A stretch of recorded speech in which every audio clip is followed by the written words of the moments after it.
So hello everyone, it's me again, Kuya Daniel, and this is one of the best product of Ford. Okay? So maraming klaseng Ford pick-up. Like here in the Philippines, meron tayong Raptor, meron tayong XLT, meron tayong Wildtrak. So huling nasa Ford ako is 2017. So hindi ko na po naabutan itong mga sumunod na generation na Ford pickup natin. So on top of the line lang naabutan natin dito is Wildtrak, no? Nasa 1.9 million pa yata yun. So ngayon nasa 2 million plus na tong Raptor na to. So anyway, ikutan natin tong beast na to. And ang matindi rito yung gulong niya. Pang malakasan talaga. So this equipped with 360 degree camera. So ito makikita nyo.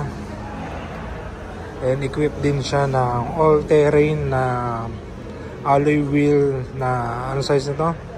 LT285/70R17. Grabe. Tapos 116/113S. Pang malakasan niya kahit sa madali niya. So dito sa driver side, equip na tayo ng power seat sa driver side. Then sports style seat ang nandito sa atin. Meron tayong glove box dito na pang drinks o para pang palamig ng mga drinks natin. Lagay na cellphone, cup holder. Wow, galing lalagyan natin ng mga dokumento. And sa ilalim may malaking space pa tayo. Okay, so ikutan natin.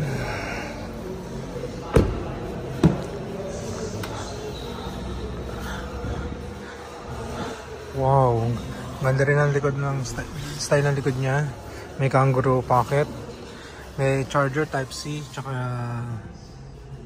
type B ba tawag dyan o type A. So meron din tayong cigarette outlet doon. So ito yung likod niya. Meron din siyang center console o center armrest rather.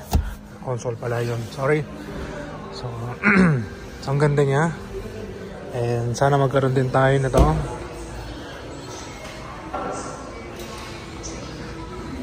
So meron siyang back camera, meron din siyang 4-eye sensor. Ayan. Pero naka-release na ako nito before. Ayan. May bed liner na rin siya. So optional nyo na lang kung gusto nyo pang lagyan ng cover yan or sports bar pa sa taas. So upuan na natin yung ating harap. So ito yung controls niya. Auto fold ng side mirrors. So natin. And let's peel at least. Hindi natin matadrive eh. So at least let's peel the seats.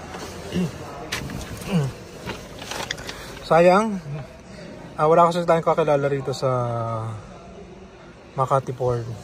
Anyway, ito kasi Makati Ford is group of Auto Hub group. So yan. Ang laki niya.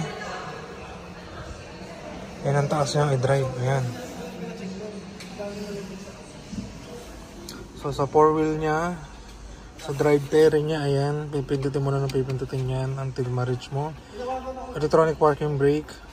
And yung cambio natin, kakaiba na. Bottle holder or cup holder. Yung bottle natin, huwag naman sobrang laki ha. So, wireless charging. Ito. So, meron din siyang outlet dito. Ayan. So, push start button na rin siya.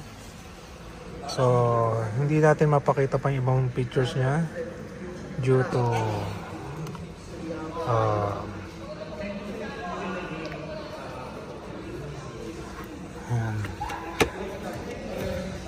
wala tayong susi eh. Ayan. Hi.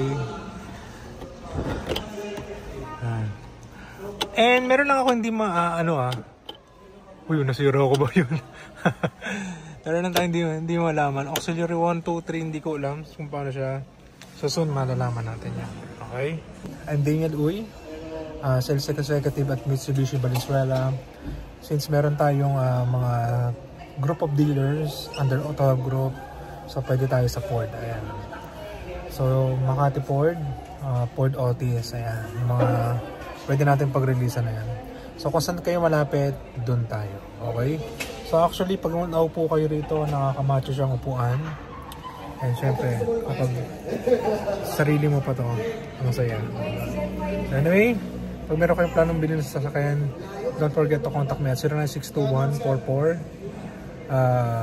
nakalimutan ko ito naman, 09621448733. Okay? Don't forget to add me on my Facebook account and don't forget to subscribe to my YouTube channel, Dane TV. Bye!